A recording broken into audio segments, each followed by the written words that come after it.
இருக்கிறேன். பார்வையற்ற ஓவியன். அந்த நகரத்தின் பெயர் மௌன நகரம். அங்கு எப்போதும் ஒரே மாதிரியான சத்தங்கள் மட்டுமே கேட்கும்.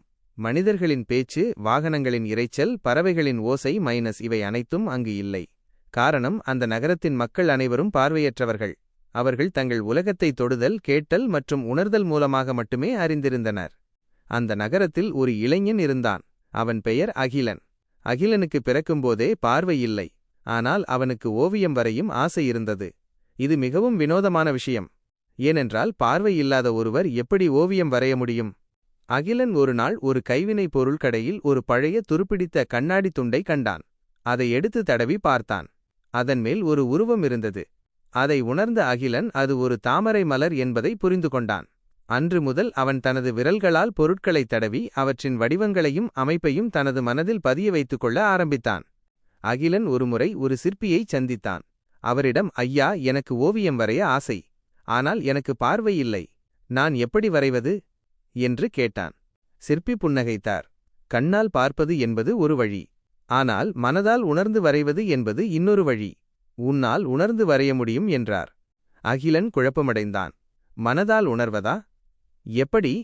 நீ தொடும் ஒவ்வொரு பொருளையும், அதன் வடிவத்தையும், அதன் உணர்வையும் உனது மனதில் உள்வாங்கிக்கொள்.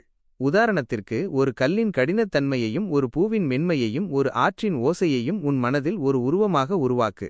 பிறகு அதை உன் விரல்களால் தீட்டு என்றார் சிற்பி. அகிலன் அன்றிலிருந்து நகரத்தை முழுவதும் சுற்றி வந்தான். அவன் ஒரு கல்லின் மீது தனது விரல்களை ஓடவிட்டான். அதன் வன்மையை உணர்ந்தான். ஒரு மரத்தின் பட்டையை தொட்டு பார்த்தான். அதன் முதிர்ச்சியையும் வளைவுகளையும் புரிந்து கொண்டான்.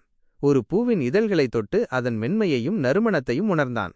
அவனது மனதில் எண்ணற்ற உருவங்கள் உருவாக ஆரம்பித்தன. அகிலன் தனது ஓவிய பயணத்தை தொடங்கினான். அவன் வண்ணங்களை தொட்டு பார்த்தான். சிவப்பு நிறத்தின் சூட்டையும், நீல நிறத்தின் குளிர்ச்சியையும், பச்சை நிறத்தின் பசுமையையும் அவன் உணர்ந்தான். ஆனால் அவனால் அவற்றின் நிறங்களை காண முடியவில்லை. அகிலன் ஒரு நாள் தனது ஓவியத்தை வரைகலை கண்காட்சியில் காட்சிக்கு வைத்தான். நகரத்தின் மக்கள் அனைவரும் ஆச்சரியப்பட்டனர். அவர்கள் ஒரு மரத்தின் ஓவியத்தை பார்த்தனர். அதன் வளைவுகளையும், பட்டையின் அமைப்பையும், இலைகளின் வடிவத்தையும் துல்லியமாக வரைந்திருந்தான் அகிலன். மக்கள் அதனை தொட்டு பார்த்தனர். அது மிகவும் உண்மையாக இருந்தது. அவர்கள் ஒரு தாமரை மலரின் ஓவியத்தை பார்த்தனர். அதன் மென்மையான இதழ்கள், அதன் நடுவில் இருந்த மகரந்தம் அனைத்தும் துல்லியமாக வரையப்பட்டிருந்தன. மக்கள் அதனை தொட்டு உணர்ந்தனர். அவர்களின் மனதில் ஒரு உண்மையான மலரின் உணர்வு ஏற்பட்டது. அகிலன் ஒரு புன்னகையுடன், நான் கண்களால் பார்க்கவில்லை, ஆனால் என் விரல்களால் பார்த்தேன், என் மனதால் உணர்ந்தேன் என்று சொன்னான். அந்த நாள் முதல் அகிலன் பார்வையற்ற ஓவியன் என்று அழைக்கப்பட்டான். அவனது ஓவியங்கள் வெறும் ஓவியங்கள் அல்ல, அவை தொடுதல், கேட்டல் மற்றும்